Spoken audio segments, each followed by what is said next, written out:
સુરતના કિમ કોસંબા વચ્ચે મોટી રેલ દુર્ઘટના કરવાનું કાવતરું રચનાર રેલ કર્મીશ આરોપી નીકળ્યો। સુરતના કિમ કોસંબા વચ્ચે મોટી રેલ દુર્ઘટના કરવાનું કાવતરું નિષ્ફળ ગયા બાદ કેન્દ્રીય અને સ્થાનિક એજન્સીઓ તપાસ કરી રહી છે। ખાસ કેન્દ્રીય ગૃહ મંત્રાલયની નજર પણ આ ઘટના ઉપર છે। ત્યારે સુરત ગ્રામ્ય પોલીસના સૂત્રો અને રેલવેના સૂત્રો પાસેથી મળતી માહિતી મુજબ આ ઘટના પ્રથમ જોનાર રેલ કર્મી સુભાષ પોદાર જ આરોપી છે। પ્રમોશન મેળવવા માટે તેણે આ યોજના બનાવી હતી।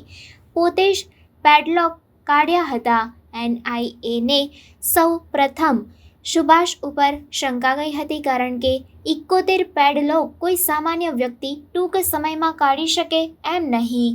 જ્યારે આ ઘટના પ્રકાશમાં આવી તે પહેલા 3 ટ્રેન ત્યાંથી પસાર થઈ હતી, પરંતુ ત્રણેય ટ્રેનના લોકો પાયલટને કોઈ પણ શંકાસ્પદ વસ્તુ નજર આવી ન હતી। કોઈ પણ ફૂટપ્રિન્ટ કે અન્ય શંકાસ્પદ વસ્તુ ઘટના સ્થળેથી મળી આવી ન હતી, જેથી NIAને પહેલાથી જ શંકા હતી કે સુભાષ ખોટું બોલી રહ્યા છે।